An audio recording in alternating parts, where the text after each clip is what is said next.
The lungs are back, boys. It's time to kick it. He's going to be out for 3 weeks. Welcome to Hardheaded. I am your host, Matt Amos. With me, as always, Chet Sears and Troy Trussell. 3-shot. Whatever. 3-shot Trussell. In case you're wondering, this is me excited.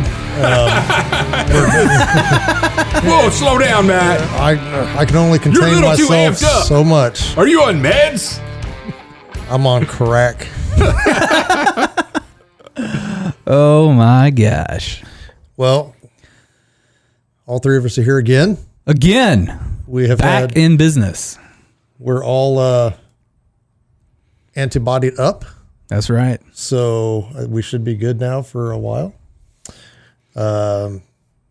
What are we going to do today? Today, What do we have? I'm going to talk to you about what's on my mind. You're going to do that? I am. Perfect. Then we're going to move to the top three, which is going to be top three. And this was I think a Chet pick. Yep. Top three college majors. Yeah, I've got a senior in high school, man. So what's on my mind right now? We're visiting schools. Oh, I get it. Now I get where you were going with that. I got you. So we're looking into the future, not just willy-nilly picking out of the sky top three college majors. You are authorized to willy-nilly pick out of the sky. Art. But yeah, there you go. And I have Gender studies. 5 kids that maybe one might go to college out of the 5. So we'll see. By the time they graduate, our wonderful president will have implemented some kind of all colleges free for everybody. Oh, so they're all going yes. to go. They're all going to Yes. go. Love and it. you know what? It's not going to cost the taxpayers any additional dollars. 0 additional dollars are going towards That's right. this. And they're all going to be KAs at Louisiana Tech and be a functioning societal person. Yes. I figured out how they're going to do this. Ow. 8 cents a mile. Dude, so... Anyway, before we get into that, Hey, before we get into that, can I ask our listeners to rate and review this podcast? ooh, good. Yeah. The overall podcast, go rate and review the overall podcast. The overall podcast, not what's happening today, but we just want to remind you to get us out there, rate and review us, like and subscribe, and share these episodes so we can get in front of more people. then this episode after we do it. You know, we're not asking you to lie. It may really stink by the time it's over. But, Yes. but as of right now, with excited as Matt was when we started out, I mean, rave reviews. We're on fire. We're on fire. So on that line, Facebook just came out with a new platform called Facebook Podcast. So if you like our page on Facebook, it would automatically let you know when a new episode drops. So as soon as Nice. it drops on every platform, boom, goes to Facebook, click on it, and you can play it through Facebook now as well. Thank you, Zuckerberg. Boom. Lawyered. Boom goes to Facebook. And then we're going to end this charade with a good word from Troy. So anyway, let's go ahead and move on. Chet, what's on your mind? 8 cents a mile. Well, a couple things. We talked about a little bit about this, so we'll cover real broad. Before we get into the crazy IRS and the tax stuff that's going on, it's fall. Fall is my favorite season. I like it. I don't think we'll ever do a top 3 seasons because there's only 4. 4. What's your least favorite season? Go. Winter. Deer hunting. Yes. Don't have to like the cold. I still like the deer hunt. Don't have to like the cold. I like the cold. Fall's my favorite season, and it is upon us. We're finally starting to see those lower temperatures. October in Kansas Is the best month in Kansas. I would tend to agree. Hands down. I love October in Kansas. I love fall in general because, you know, it's if it's not a hunting season yet, you better be getting ready for one. But duck season fires up here at the end of the month, and then we have, you know, pheasant and quail middle of November, and then deer, rifle deer. Archery deer's going. Already, yeah. I don't know. I just can't get into deer. When it's hot. Yeah. So, man, I'm super stoked about that. And in addition to all of that, you know, we've got football. You know, I've already made it to a couple high school football games, and Friday Night Lights. yeah. Man, I watched a ton of College Game Day already, and dude, back a few weeks ago when you were in the hospital, you probably got some TV time that you normally don't get. Well, not in the hospital, but once I got out, because I got out on a Friday, that whole next Saturday, I couldn't, still fatigued and was laying around a lot, but man, I watched a lot of college football. Yeah. And the next day I watched like 3 or 4 NFL games. It was a lot of fun, man. And your Saints are doing pretty good too. Saints are doing pretty good. I'm excited about them. Yeah. Yeah. So good stuff. Yeah. So I don't know. I generally get energized at this time of year. Just because I end up spending more time outside and it's, I don't know. I got some of that energy going. Good positive energy. He's in the rut, boys. Oh, that's funny. That is pretty funny. On the other side of that though, our government's off the rails, if you guys haven't figured that out yet. Oh yeah. But one of the things we've been griping about here is this budget, and it's just let's not even talk about the specifics of what's been proposed, but we do now know that there are people in government that want to do everything that they can to change the way that we're currently living, and one of the ones is they want to get us off the road and not be driving around, and they're proposing an average of an 8 cents. It depends on the vehicle that you drive, per gallon tax. So you drive for work, like you literally go to different sites to do drones and films and all the stuff that you do, like 8 cents of every mile that you drive taxed because you drive and you shouldn't be driving. So now this is a nationwide proposal. Yeah, a federal tax. This is insane. There you go. So a few podcasts back, I talked about in this budget as well. They found that they want to hire an additional 87,000 IRS employees. This is why they're gonna find every possible way to squeeze every penny out of every citizen there is. They've already said we're not raising taxes for people that make less than $400,000. Well, if you drive, we want to raise your taxes. I don't care how much money you make. If you drive, this is ridiculous. Now is 100% ridiculous. Now, is that gas vehicles and electric vehicles? Well, just vehicle in general, or I don't know all the details. I imagine they're probably saying, well, it's just gas. Well, guess what? They're going to start spending that money that they make, and then when all gas vehicles go away, what are they going to do to replace that money? Well, they're going to start taxing you on your electric vehicles. Yeah. Is there going to be enough energy to support everybody driving electric vehicles? Not in California. No. Not in our current infrastructure. No. Nope. Oh, what does it take to build new power producing factories right now? Natural gas, coal, nuclear. Oh no, let's not do any of that. We're just going to put up some windmills. What do you have to say about that, Matt? Oh, I could go on for days on windmills. Well, and even solar power energy, like there's a law, like I had a guy come by, wanted to try to sell me all of it, sounded all good. I was like, yeah, I'll get off the grid. No, you cannot get off the grid completely. Right.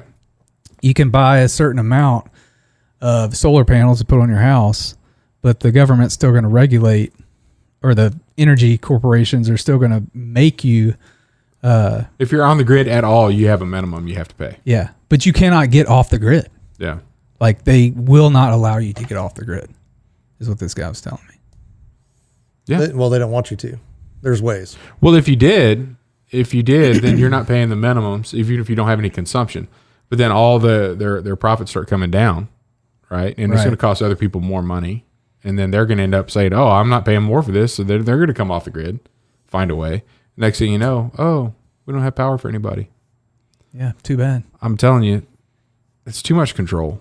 And you know what's really ridiculous? When you drive by the Evergy Corporation or the headquarters or whatever, guess what's all over their building? Solar panels. Yeah.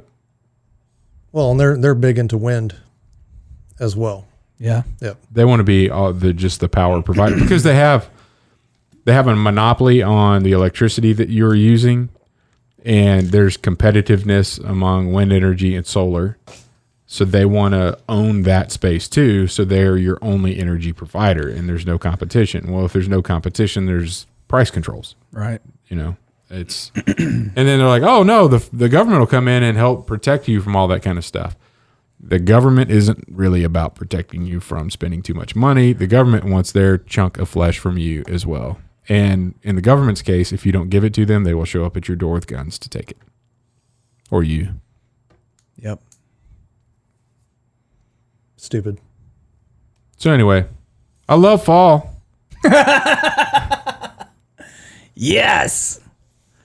But so yeah. what are you most excited to go hunt this fall, Chet? I didn't do enough duck hunting last year. I did not either. Let's get after it. I found out our friend Joel. I don't know if you've met Joel Tavera. I'm not sure. We were talking to him when he came out in March, and Joel's Spring. Yeah, spring. But anyway, he was talking about his previous season, and he got into waterfowl. Has been getting into waterfowl hunting. Has been doing a lot of waterfowl hunting, and I found out that Joel killed more ducks than I did last year, and it kind of upset me. And what's even better about that? What? Joel's blind. He's blind. That's right. I remember y'all. And he literally killed more ducks than I did last year. Oh, that's awesome. And he's awesome. I mean, he's got some, a good system worked out with a laser and helpers. But I was thinking, man, I got to dedicate some more time to this. And it was a factor of I didn't go out, but I think 3 times total all last duck season. So yeah, I went out. I need twice. I need to spend some more time on that. But I've got a fall trip to Lake Fork coming up. I'm looking forward to. Yeah, I'm really excited about that. Going down there with Griff. We'll have some good stories from that one coming up too. Maybe a fish fry. Who knows? I'd be down for that. Who knows? But yeah, really excited about fall and really upset with how much the government wants to infringe on me as a citizen and take my money. So when's this proposal supposed to go through? And It's not going to, I don't know. I don't think that it'll get passed, but you look, and that's the way they get you is they present it now, they change a few things, present it some other way, and eventually it finds its way through. They're going to get it at some point. It may not be now, it may not be under this administration, and it may not be under this Congress. But they've started the ball. They're coming out. They're coming out to. It's basically the Green New Deal, but they're trying to get it through taxes. Yeah. So, I mean, I just did basic math because I'm pretty sure that my dinosaur bones burning Ford F-350 is not going to be at that 8 cents a mile. no. But I put in 8 cents a mile just as an average on what I drive. And I mean, we're talking an extra $2,400 to $2,800 a year that I would pay just to drive my truck. When you've already upped gas prices, I mean, gas prices are higher now, than they have been in Natural gas prices. So to heat your home, if you have natural gas, which I'm sure you do. Oh yeah. In the last 30 days, last month and a half, 60, I don't know, 180% increase. Oh, that's glorious. Yeah. I need to turn my pilot light off Yeah. in the fireplace. Kids, It's just sitting there burning. we're going to have some cold showers this winter. Get ready. Oh my gosh. Get ready. And my dad used to talk about he was the last one to be able to use the wash tub. And so the water was dirty, but it was also warm. Because everybody had already been through it. Well, there ain't no hole in a wash tub. If you know what movie that's from, bonus Is that points. from the Jug Band? Yeah, Emmett Otter's Jug Band Christmas. And yeah, I'm kind of getting excited for December too, man. I love Christmas. Yeah? It'll be fun. Yeah, Can't stop it. It's Man, on its way. love it. we're only 2 months away from You Christmas. got any place to deer hunt this year? It definitely won't be mine. I don't think I'm getting invited back to Mr. Amos's property. No, but I got a friend of mine that said I could come out, and Sweet. maybe try to stab one. Let me teach you another trick that I've learned from Matt on all these deer pictures that you get, like from trail cams. Whenever somebody shows you, it's like, oh, look at this massive buck. I'll give you an example. Look at this massive buck right here. This came up front part of September. Oh yeah. Really nice deer. It needs another year. Yeah, that's what you say. Every time you show somebody like a big deer, Matt's looking at it, he's like, that needs another year. He needs to grow another year. Yep. Like this deer is probably 12 years old. Well, And he's like, it needs another year. So how are the meat processing places this year? Because I know last year y'all had to process Everything on our own. On your own. Are they still backed up? Or I think that they've got a system, at least the place that I go, which is Family Tree down in Granola. Yeah. They've got a kind of system in place where they can get it done. That's where we took Bambi. Yep. Your I've got 44-pound deer that turned into 22 pounds of processed meat. Yes. I need to ask about mine. I mean, because of last year, we all bundled up together and got all of our processing equipment. But man, that's a lot of time. So yeah, you probably don't get as much meat off of it doing it yourself. You actually pros do. Well, sometimes it depends on where you go. But we did the same thing. I've got my entire processing set up. I've got my buddy. We're going back up here in late October, and going to go up and do the elk hunt for Wooded Warrior Outdoors again. And so up there, when I talk smack on those Western hunters quite a bit on a previous podcast, and you weren't here, but it was the bow hunting deal where they outlawed crossbows. But for disabled people, yeah.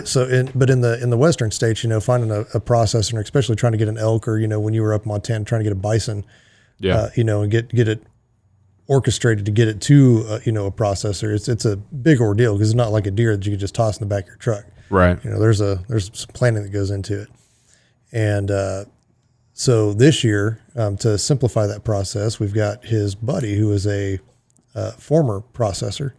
He's going to come down and teach the guys how to process an elk, and then we've got all the equipment outfitted at his shop to do it all. And then in December, for Wooded Warrior Outdoors, we're going to have some wives from the 101st Airborne come down and learn to process meat and process whatever, and then take it back up to the 101st so that those guys have some meat through the holidays and stuff like that. So I've got a pretty busy fall coming up, and it all revolves around WWO and hunting and then my own personal deer season that I always am completely gone for. Yes. Yeah, it's been made aware by the schedule at the office as well. Yeah, it's deer season. We ought to all go up there and do some podcasts up there and shoot some deer. Yeah. I think it's a great idea. Do that. I tell you what, I'll go shoot the deer. You come in and help process. As long as I get some of the meat. Whatever. Of all people, you've got full freezers. I do. Well, and I have no full freezer. Speaking of, I still have that deep freeze freezer. Yeah, we need to hook that up. Yeah, remind me about that. Yep. We might be able to make that happen because I do need to take a few more does off the place this year. Hey, I'm liking what I'm hearing. But I will be doing the shooting because I know what a doe is. I know what a doe looks like. And I know how big they should be. I can't wait till you kill a button buck. Hey, I will say I'm a lot better in the rifle season. Yeah, it's just a fact. He'll still shoot it 3 times, but you better. You said your buddy's going to have you come over and stab one. So are you archery? Well, depending on when he can let me go. So here's what I'm going to recommend: when you go on this archery hunt, take more than 3 arrows. Yes. Okay, take a full quiv. Okay, yep. Shoot your bow a few times beforehand. Yes, make sure that you're good to go. Okay, if you do have a bad shot, carry a knife. Yep. Okay, so you don't have to retrieve an arrow and try to shoot again and then get the guts. Okay. Thanks for all this help. Yeah. And then let's get online and just do some identification courses. And hey, this is a doe. Yeah. This is a buck. Yeah. One has nuts. Whatever you do, I put one down and then text Matt something like, "Hey, I need some help. I think I shot it in the hindquarters. Can I borrow your dog?" Well, 2 years before shooting Bambi, I shot a 200-pound doe that, one shot, she ran around 10 feet and dropped. So you know what one looks like. Yeah, and I know how to shoot one. I know how to kill one. What happened? You just come out to my place and you're like, I'm going to get this guy. Yeah. I was like, in what ways can I needle Matt? What did I do to make you hate me so much? I think I needed my glasses. Yeah. That's what it is. I'm pretty sure that's what it was. New gear list, bring glasses. Yeah. Or And contacts. So, and last year I got glasses. And so, yeah, I think that was probably it. That's it. That's the ticket. Changed it The all. other thing, one of the other things about fall that I like, our menu changes at home. So we bake a few more things, and then the chili, the gumbo, all the we had chili. food we haven't had in a little while. Chili the other night. Gumbo. So good. Oh man. Gumbo. I'm ready. Oh man, yeah, I'm ready to start making some gumbo again. Yep. Heck yeah, love it. Was it you that I was supposed to bring the gumbo to? Yes. Man, I'm starting to let people down. Deep freeze. Do you have any ducks in your freezer? No. No, we need to get some ducks so we can go make some duck gumbo. That's good stuff. And then Chet's making a list for us. I like it. to Matt. Make sure he checks it twice. Yeah. Yeah.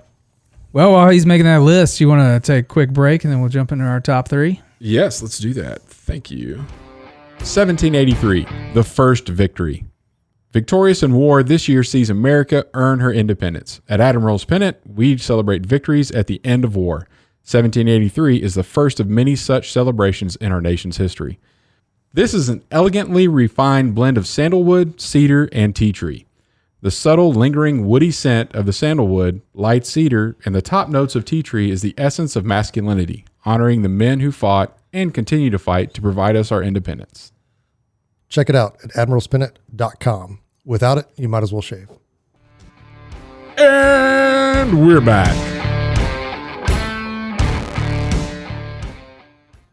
Thanks, Matt. That was a good job. Great job. So top three college degrees? Majors. College majors, Degree. You'll end up college getting a degree in degrees. that. Yeah. All right, well, I'll go first. I think you should go first, Troy. I think for number three, it is important to get a college degree if you would like to be a lawyer. So a law degree. A law degree. I do not think you can practice law without going to law school, which would be a college. I think you can. All you got to do is pass the bar. No. I refute that. Well, I don't know. Well, you can be an attorney. Our guest lawyer. You can be an attorney without any law. I can give you power of attorney. That's not practicing law. But hey, I'm just telling you, I've been an attorney before. I've had power of attorney. What, at a wedding or something? No. Were you a minister? When we moved up here, Ashley was still back in Louisiana, and I had to put her sign for her on her house. So I had we did the notary, I had power of attorney to sign for her. So boom, power of attorney. In fact, our buddy Chris, I asked him one day, I was like, hey, do you like being called an attorney or a lawyer? And he's like, lawyer? Because always for me, it's like a police officer or cop. It's like attorney was like the dressed up version. Yeah. And I'm like, why don't you want to be called an attorney? He's like, because you can be an attorney. You can get power of attorney over anything without any degree or anything. As just, so I want to be a lawyer because you're not a lawyer unless you practice law. And I think as long as you pass the bar, I don't think you necessarily have to have a law degree. So you get a library card, figure out what you need to know to pass the bar exam, and go pass the bar and become a lawyer? Yeah, I think so. All right. Well, You just have to know the law, I I don't think you have to know the law either. You just have to pass the test. which most of it is knowing the law. Yeah. I think a college degree might help there. I'll just say that. All right, number two would be a doctor or nursing. I don't believe you can just take a test and become a doctor or a nurse. I believe you have to go through the schools. You have to have residency and all that stuff. Yeah. And then you pass the boards after you have so much time doing all that. As far as I Well, know, then I've never attempted that. You have the MCAT to get into med school. Yeah. Yeah. So, yeah. Like the LSAT to get into law school. Well, Man, I'm learning a lot. All right, number or one. maybe it's just as long as you can. I don't know. Shoot. Number one, petroleum engineer. You're going to need a degree for that. And it is, right now, one of the top paying jobs right out of college Yes. from my research. Petroleum engineer. I think mid career salary was around 85,000 from what they said, which is pretty good. Coming out, I think it was like at 50. Yeah, maybe more than that. Yeah. Yeah. That's just what Google told me. Well, and that's probably like all in, where if you're good at it, you're probably coming out doing really well. Yep. So that's my top 3. I think anything else, arts, like, I don't know. I think you can do it all on your own. Like graphic design. Graphic design. There's so many different things out there in the arts realm now with the internet that College doesn't teach you as much as you can get from experience and like it. I will say that back in 2001, I graduated graphic design degree. That degree got my foot in the door at an agency. Yeah. Okay.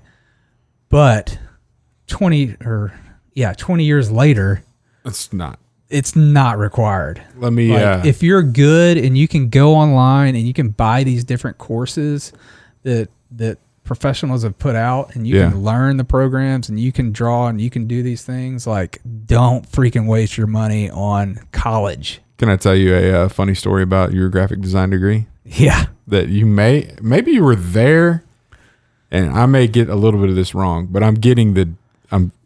this happened. I think your mom was at Dillard's to buy you a suit or some clothes to wear for graduation. Oh gosh. For college graduation? College graduation. Okay. Yeah. Back to 2000. And so she was there, and she was talking about how nice the person was that was helping her, the gentleman that was helping her do whatever she needed to pick out, and so she said, yeah, we were chatting, and I was like, man, this guy's a really good salesman, and he seems to have done this for a little while, and it's really good. And so we were just talking, and he's like, well, what does your son need? And she's like, well, he's about to graduate college. She's, oh, that's really good. I'm really excited about that. Like, what's his degree in? And she's like, well, he's got a graphic design. He's getting a graphic design degree from Louisiana Tech. And he's like, no kidding. I've got a graphic design degree from Louisiana Tech. Selling suits. Yes. And then your mom was like, oh no. Selling suits at Dillard's. Wow, that's awesome. That cracked me up. Now, so I will say, man, it was just God's providence to get me into the job that I got. They got me all the training that, made me the videographer I am today. But yeah, there were 2 other guys that I graduated with that were up for the job. And a couple years after that, they were still doing retail, trying to find a job. Yeah. So, I mean, it was a tough time to graduate because I think like graphic design, when I was a freshman, we had like 300 students coming in there. And I think like 150 of us graduated with a graphic design degree. There just weren't many jobs to fill. Right. Yeah. So yeah, I got lucky, got blessed. So yeah, hopefully that was not on your top 3 for a reason. Yeah. For sure. All right. Chet? You got it, man. Number 3, and this is kind of similar. It's similar to the petroleum engineering from Troy, but chemical engineering. Yeah. That's a fantastic degree to finish with. Always somebody they're looking for this. This is a field that's very in need, and they pay well right out of school, and there's plenty of opportunity for you. So if you think about a lot of the stuff with petroleum you're getting, but all the other stuff too. So everything's composite and this, that, and the other. So having that background from a chemical engineering perspective would be very valuable. Number 2, business. A business degree, whether that's business administration, business management, finance, accounting. Now they have all those entrepreneurship degrees. Yeah, I probably wouldn't get a degree. Sort of fall in that category. Yeah, they're all in the business school, the College of Business that I've seen and that we've been going around. So my son's interested in business, so that all the colleges we've visited So entrepreneurship is in there. But at the same time, most entrepreneurs that I know wish they had better money management skills. They wish they would have taken more finance classes. They wish, so like if you're an entrepreneur, you're an entrepreneur. If you're going to go to school to try to learn how to be one, you already don't have the drive, in my opinion. So I'm talking about the more core of the business stuff on, finance, management, administration, economics, probably not, but accounting. Yeah, absolutely. So that's number 2. Number 1, computer science. Yep. This is blowing up. All of the entrepreneurs that are out there are typically in the web space or some kind of an interface, and they have to have computer science people that do those jobs. And so you can look at, some kind of a startup that's doing app development, or you could actually be working for NASA with a computer science degree. There's just so much opportunity on what's being used out there. So that's my number 1. I like it. All right, bring on the underwater basket weaving and gender studies, Matt. Ooh, gender studies. Pronouns, please. We got to go back to, I don't even know when that course came out. Gender stuff, whatever. All right. Well, I guess I kind of took, for me, going to college, I didn't get a degree. I didn't feel that I needed one, and I didn't feel that I needed all the extra junk that they tried to throw in to make you take. Yeah. Just to make money off of you. Yep. And so all I did was take courses that I enjoyed and thought would help me.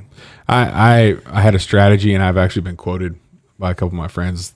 Like, I knew a guy that, but I don't know, my sophomore and junior year were touch and go for me as an academic individual. And at that point, they were like, well, what are you doing? Because I switched majors, and I was like, well, I'm just going to take all the classes that I like, and when they tell me I got a degree, then I'll be done. Like I'm just gonna pick until they're like, oh, hey, you took enough classes to major in, have a degree in this. But that didn't work. It didn't pan out? No, it didn't. No, they will let you stay there and keep paying them money over and over and over again. Yeah. Well, because they throw the electives in there that you have to have. Yeah. Which I think is just stupid. I took racquetball. I paid to take racquetball as a class. That's so ridiculous. I took shooting. Yeah. Like what kind of shooting? Like actually a shooting class. So it was part of the School of Law Enforcement. Yeah. At Missouri Southern, which back then it was MSSC, Missouri Southern State College, and now it's Missouri Southern State University. Yeah. But they actually had a gun range underneath the gym, and it was like a 10-lane gun range, and that's all I did was go shoot. Yeah. 22 revolvers. Yeah. And that's all we shot. But hey, you got a credit, right?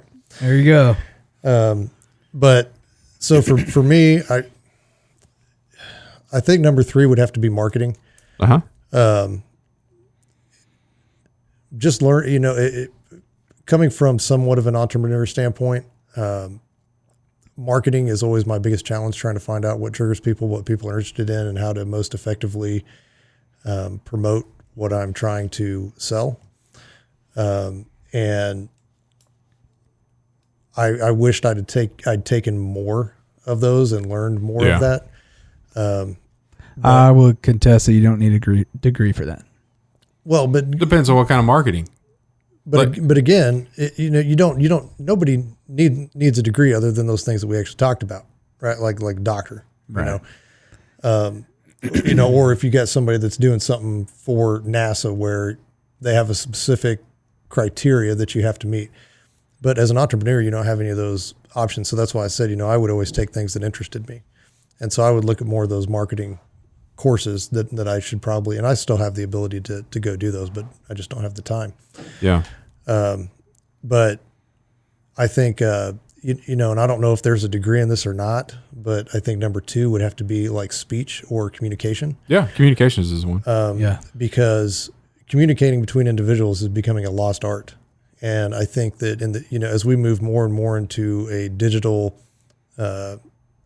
universe, whatever we have, the ability to communicate effectively is going to be key. And that's, whether that's through email, whether that's through text, great. But I think the people who are really going to make it in the future are going to have phenomenal interpersonal communication, be able to talk to someone effectively, not just stand there and look stupid when they're asked a question, be able to hold a conversation. Now, my AI robot's going to talk to your AI robot. We don't have anything to worry about. See, and that may be where we go, but I don't think that's going to be where we end up.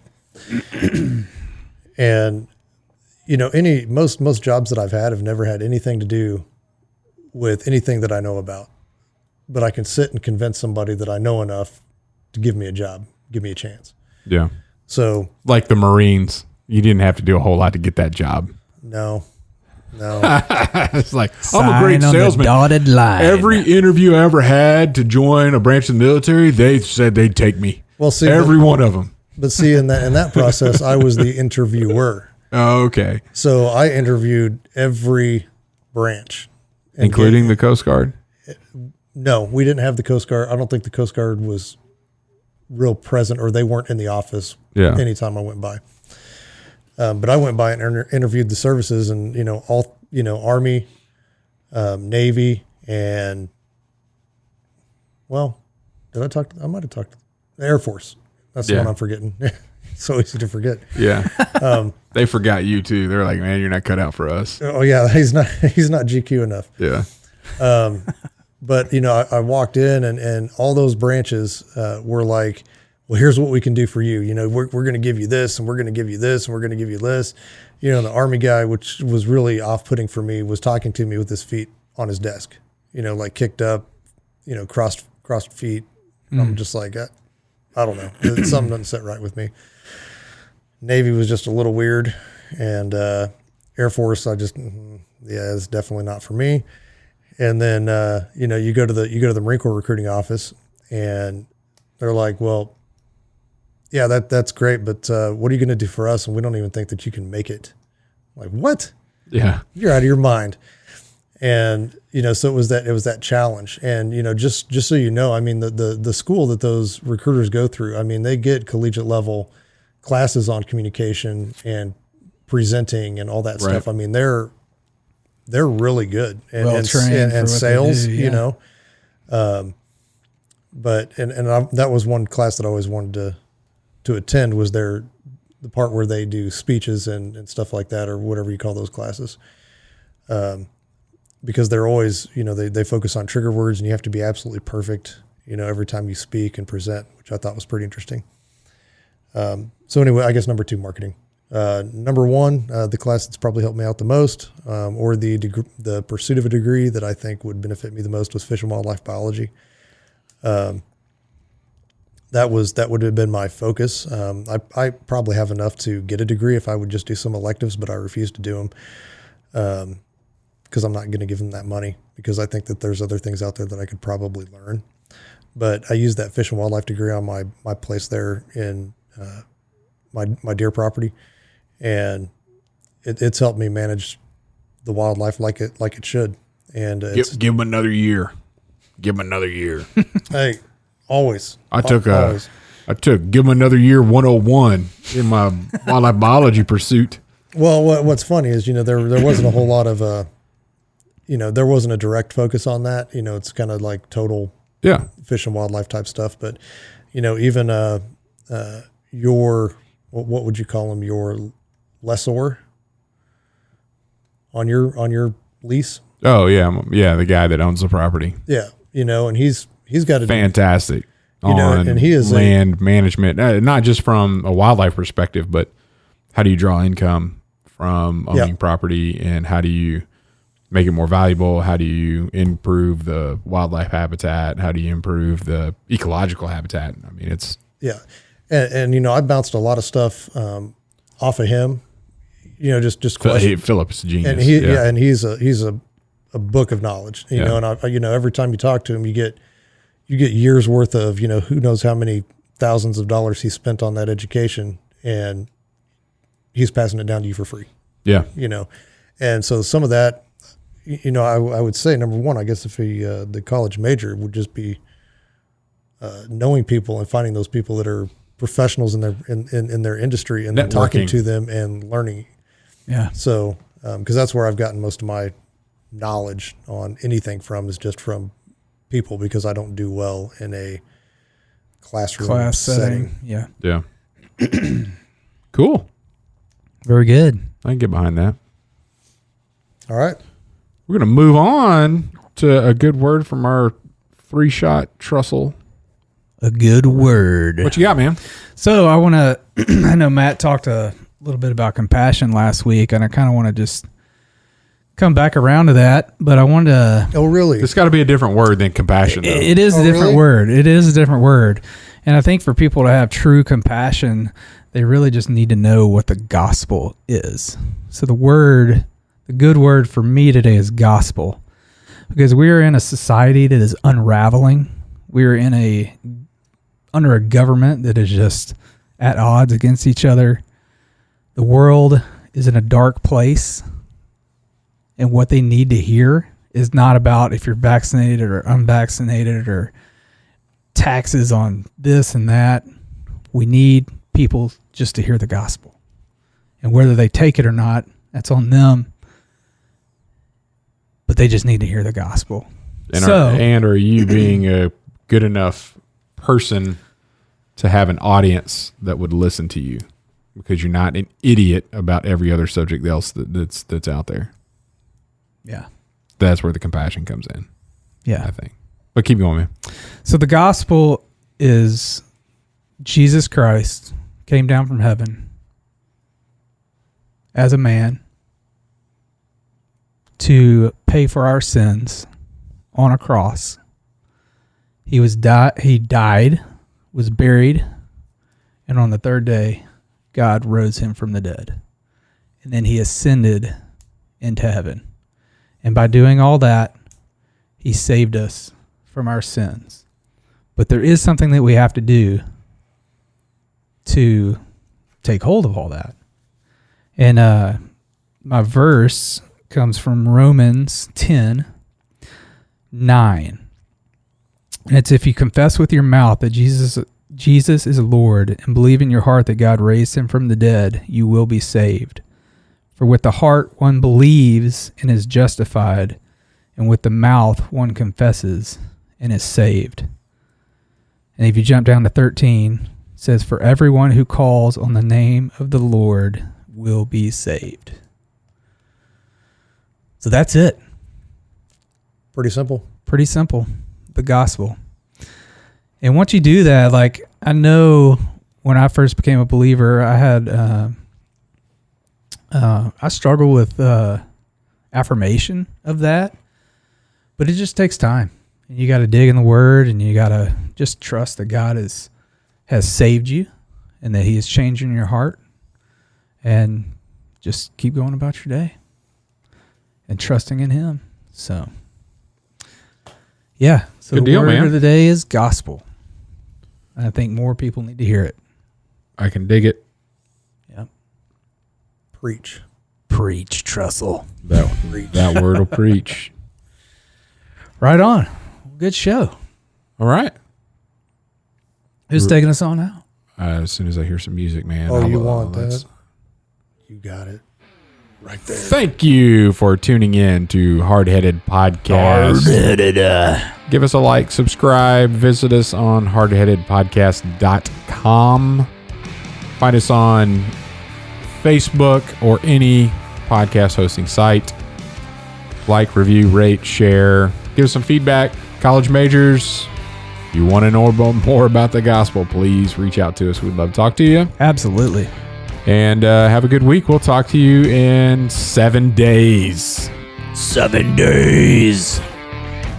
We don't know when they're listening to this. It could be tomorrow. If you're binging, you can we'll talk to you in here in the next couple minutes. There you go. Yeah. We out.